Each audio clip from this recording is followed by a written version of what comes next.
Bismillahirrahmanirrahim. Assalamualaikum warahmatullahi wabarakatuh. Salam sejahtera bagi kita sekalian.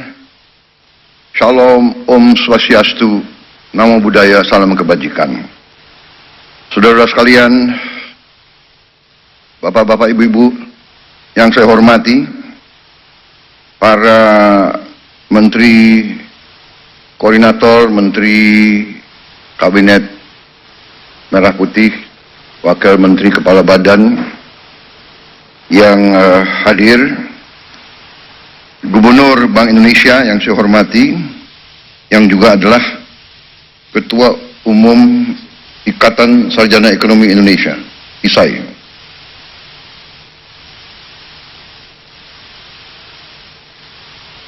Ketua Dewan Komisioner OJK, Saudara Mahendra Siregar, terima kasih kehadirannya. Ketua Dewan Komisioner Lembaga Penjamin Simpanan, Saudara Purbaya Yudi Sadewa, Ketua Komisi 11 DPR RI,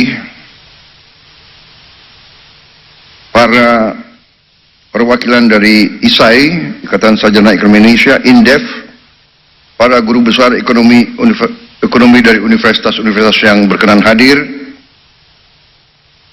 para pelaku perbankan, para direktur utama Himbara, para ketua asosiasi ekonomi dan usaha, antara lain Ketua Umum Apindo, Kadin, IPMI, ini banyak singkatan-singkatan ya,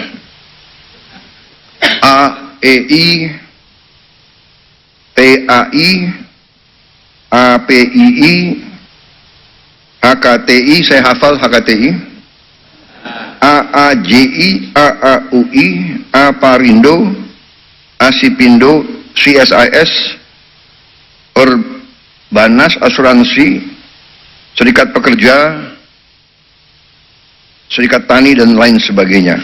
Tolong nanti staff lebih rinci ya, supaya jelas.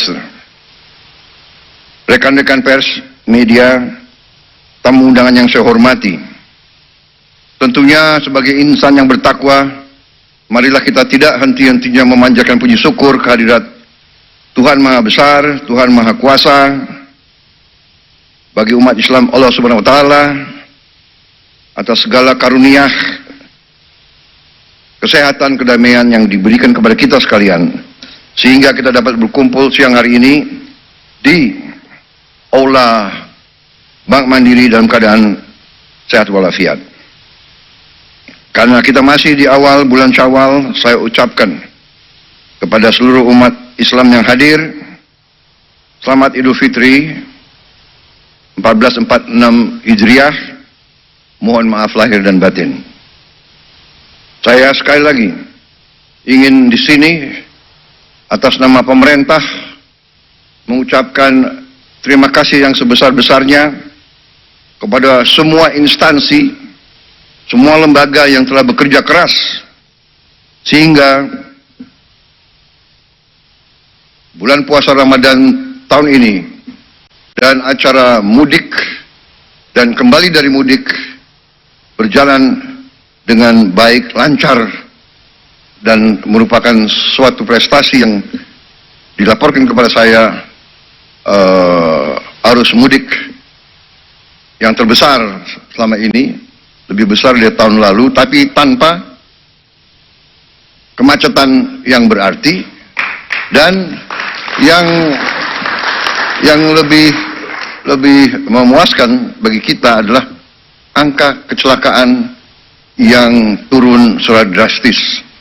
30% lebih rendah kecelakaan dibandingkan dengan tahun yang lalu. Jadi adalah hasil kerja keras, dan ini hasil kerja keras daripada Kementerian Perhubungan dan Kepolisian Republik Indonesia, termasuk juga TNI.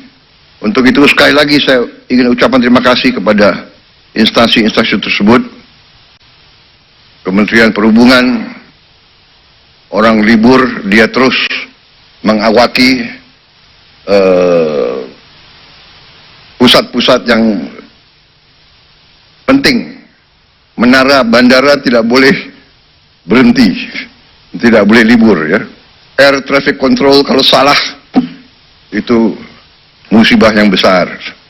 Para polisi yang sering dicaci maki, sering disalah-salahkan, padahal mereka diterik siang matahari tanpa kita sadar. Mereka bekerja keras menjaga kita, mengatur lalu lintas. Jadi ini saya pakai kesempatan ini untuk menyampaikan penghargaan. Kadang-kadang kalau orang berbuat baik tidak pernah diucapkan terima kasih dan tidak pernah diingat. Kalau orang buat salah tidak pernah dilupakan. Ya. Yang salah diingat-ingat terus. Yang baik nggak mau dikomentari. Nah, jadi saudara-saudara, terima kasih kehadiran saudara-saudara sekalian. Terima kasih Dirut Mandiri. Dirut Mandiri yang baru atau yang lama ya? Oh tetap. Yang lama diperbarui gitu. Ya. Jadi saya berpegang kepada filosofi ya, the right man on the right place, the right man and the right woman on the right place. Jangan the right man aja, ya kan? Jadi kalau ada yang baik, ada yang handal, seperti pilot pesawat, ya kan? Kita nggak perlu tanya pilotnya itu agamanya apa, asalnya dari mana, ya kan? Nggak perlu orang tuanya siapa. Dia bisa bawa penerbangan dengan baik, keselamatan ratusan orang di tangan dia. Ya, untuk apa diganti? Jadi kalau saya dituduh, wah ini ya kan, pakai orang-orang lama, ya kan, nggak ada. Saya hanya pakai orang yang mampu untuk bekerja untuk rakyat, bekerja untuk bangsa dan negara. Kalau dia mampu dan dia mau, kita harus manfaatkan. Jadi berada dalam posisi bekerja untuk pemerintah itu pengorbanan sebenarnya, pengorbanan. Ya. Itu sebagai ucapan terima kasih saya minta acara ini diselenggarakan. Saya minta acara ini diselenggarakan karena saya merasa setelah kita masuki 6 bulan masa bekerjanya pemerintah yang saya pimpin sebagai pemegang mandat dari bangsa, dari rakyat sejak tanggal 20 Oktober 2024, sudah saatnya kita lebih komunikatif, lebih proaktif dalam memberi keterangan tentang keadaan yang berlaku.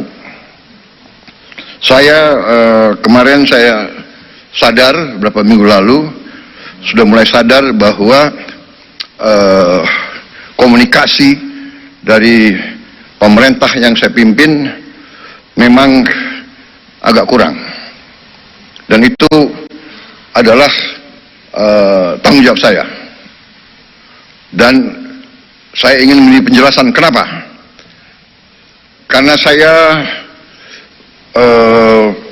menganut filosofi evidence-based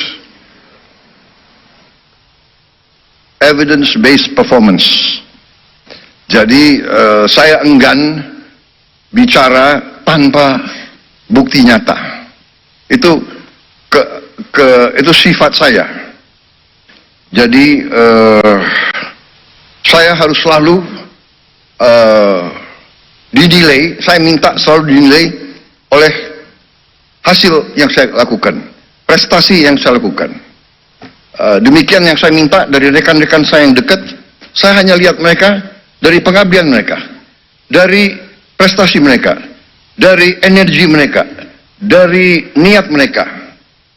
Saya benar-benar tidak pernah tanya, apakah waktu saya seleksi menteri-menteri ini, apa saya tanya, Anda partai mana, Anda orang tuanya siapa? Kan saya tidak. Suku Anda siapa? Suku Anda apa? Agamamu Anda? Tidak. Evidence based. Nah, dan saya percaya, saya kira, saya berpendapat sebenarnya rakyat pun akan menilai dengan hasil. Ya, saya memang sering diejek karena saya juga membuka kesempatan untuk diejek, ya kan? Kan saya bilang saya nggak suka orang yang hanya omon-omon. Akhirnya omon-omon jadi apa tuh? Jadi populer ya, dipakai di seluruh Indonesia itu. Iya kan? Dan saya nggak suka hanya omon-omon. Terus terang aja. Jadi saya pikir oke, begitu saya ditetapkan sebagai pemenang oleh KPU, saya kumpulkan tim kecil dan kita mulai bekerja. 5 bulan kita kerja terus tanpa diliput media. Kadang-kadang diliput media malah kerjanya sulit, ya kan? Karena media ingin bukti seketika.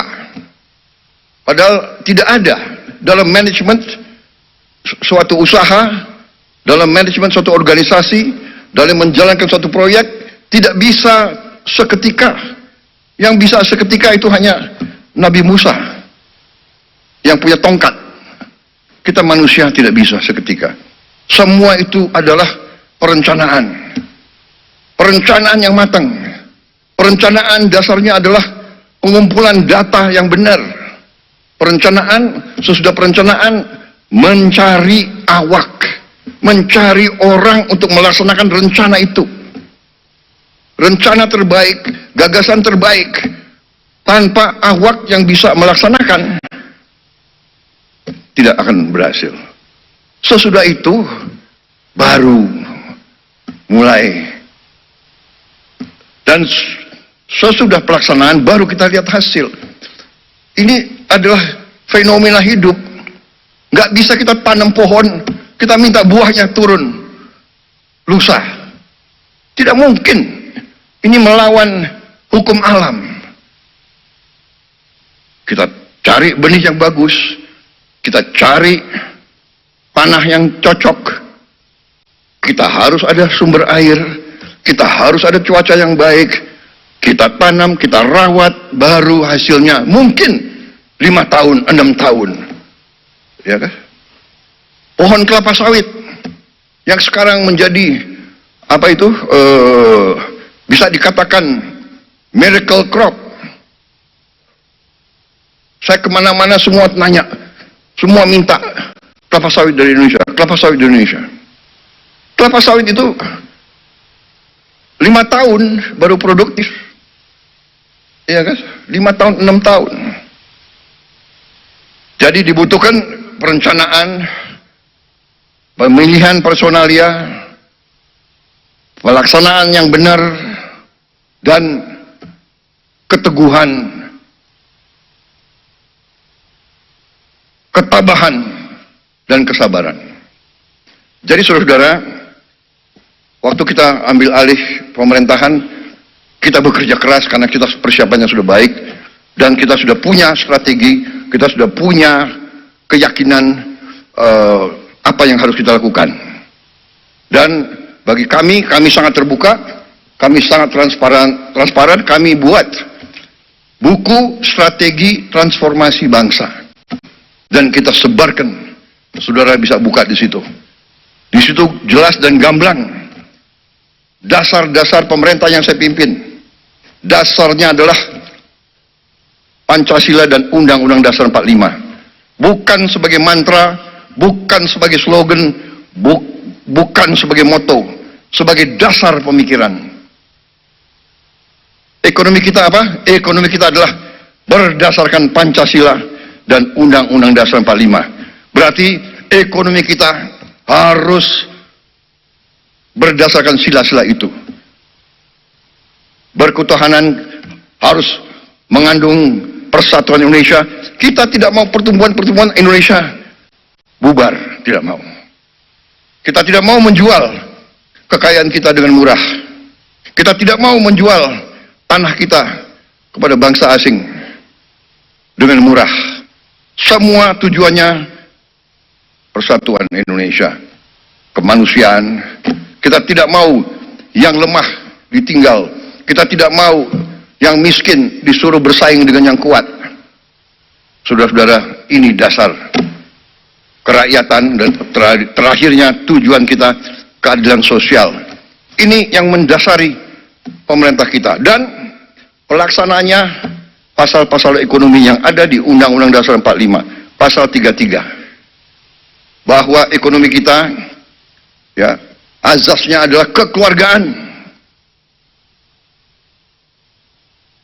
Saya ulangi, perekonomian kita azasnya adalah kekeluargaan. Tidak boleh ada orang yang lapar di Republik yang merdeka 80 tahun. Tidak boleh ada orang yang tinggal di bawah kolong jembatan.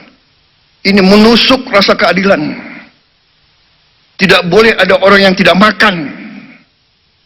Ini yang mendasari, dan kita buat strategi. Strategi kita ternyata adalah sejalan dengan PBB, dengan United Nations Sustainable Development Goal.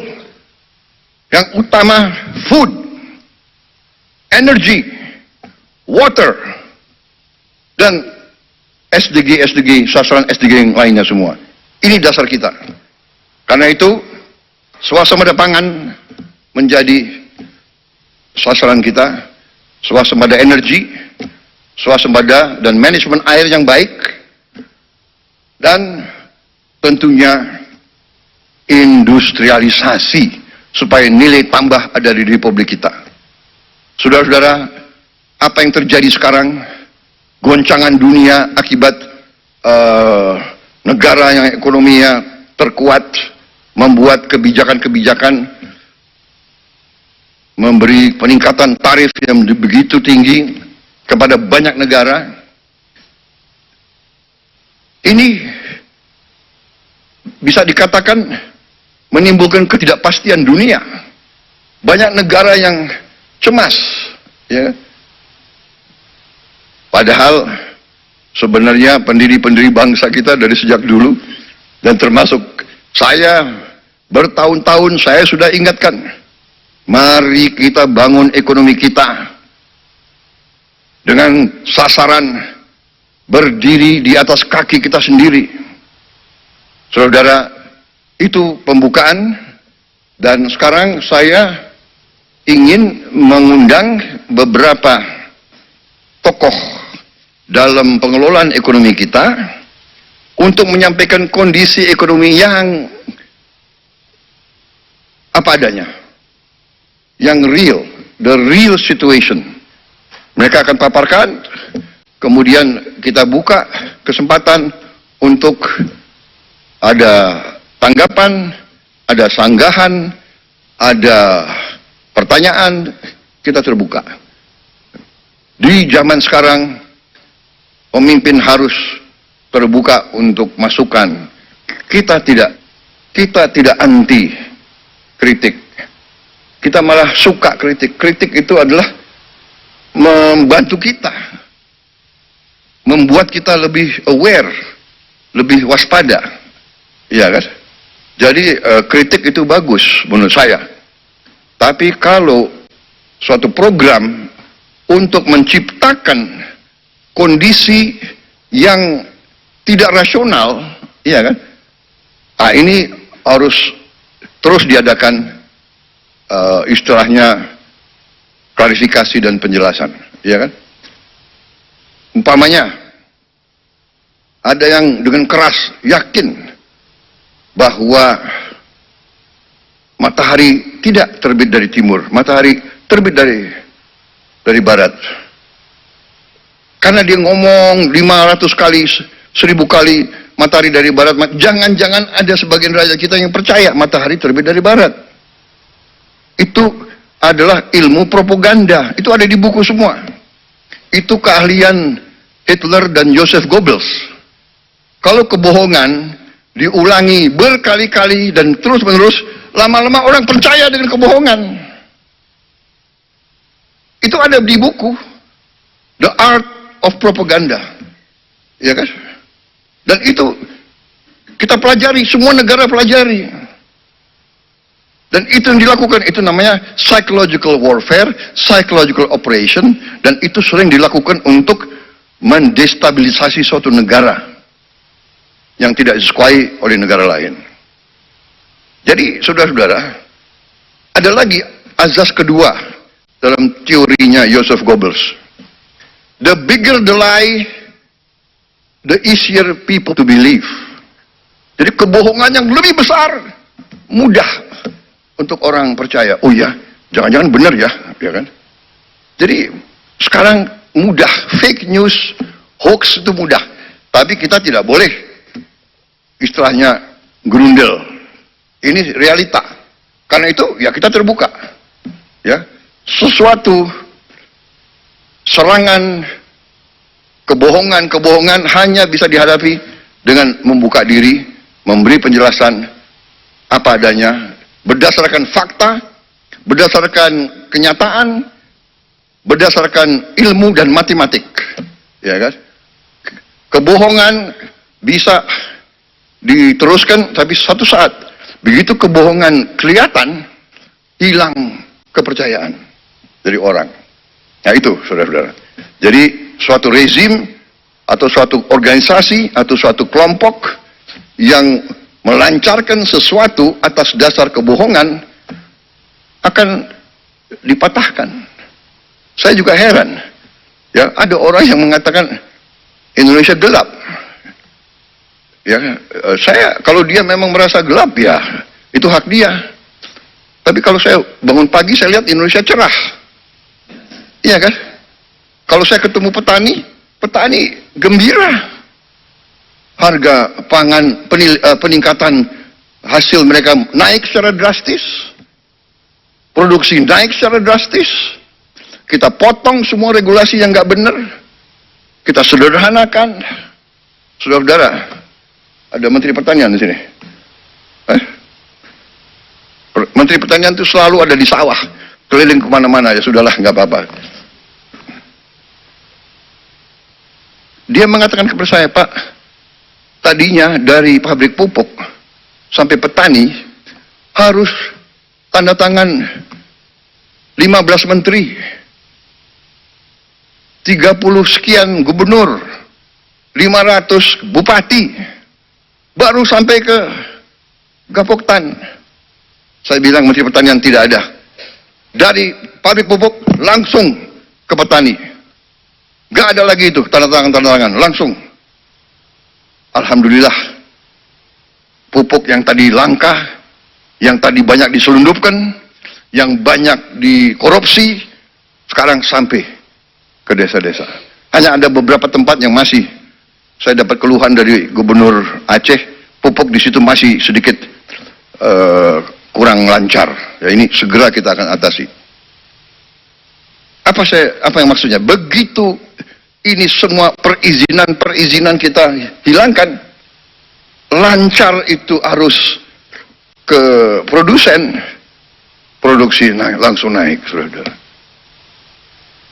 Jadi ini pelajaran bagi kita semua, dan inilah yang saya akhirnya ambil kesimpulan, oke, saya harus proaktif, saatnya sudah ada evidence, ya saya sekarang berdiri agak lebih optimis, lebih percaya diri, karena evidence-nya sudah mulai kelihatan. Ya, kita akan menghadapi tantangan, tapi saya bicara dengan tim saya, ternyata situasinya dapat kita hadapi dan bisa kita kendalikan, ya kan? Jadi, saudara-saudara, saya sih tidak akan melarang orang untuk selalu memandang dengan kegelapan. Kalau ada orang yang mau lihat gelap, monggo. Tapi kalau saya lihat, saya optimis, saya bangga sekarang jadi Presiden Republik Indonesia, kekayaan kita akan kita kuasai, akan kita kelola untuk sebesar-besarnya kepentingan rakyat. Mungkin banyak kecewa, tapi dibandingkan dengan ratusan juta rakyat kita yang akan merasa bahagia, yaitu tugasnya pemerintah. Saudara-saudara, waktu saya minta disederhanakan arus pupuk ke petani, pupuk dari pabrik milik pemerintah, pupuknya disubsidi pemerintah, uang rakyat, iya kan? Kenapa terlalu banyak perantara? Kenapa terlalu banyak middleman? Hak apa mereka tuh mengutip uang rakyat untuk rakyat? Jadi saya bilang hilangkan itu semua. Ada yang datang ke saya, Pak, ada 29.000 distributor yang marah sama Bapak. Oh ya? Hati-hati loh Pak, 29 distributor itu punya konstituen. Oh ya? Saya bilang, ada berapa petani di Indonesia? Saya tanya Menteri Pertanian, Pak, hampir 30 juta Pak. Oke. Keluarga mereka 4. 29.000 lawan 120 juta, menang siapa? Oh, lebih baik saya membela 120 juta rakyat daripada mereka-mereka itu. Ya, kita terbuka. Tapi saudara-saudara, rakyat yang punya hak. Kedaulatan di tangan rakyat. Kami dipilih rakyat.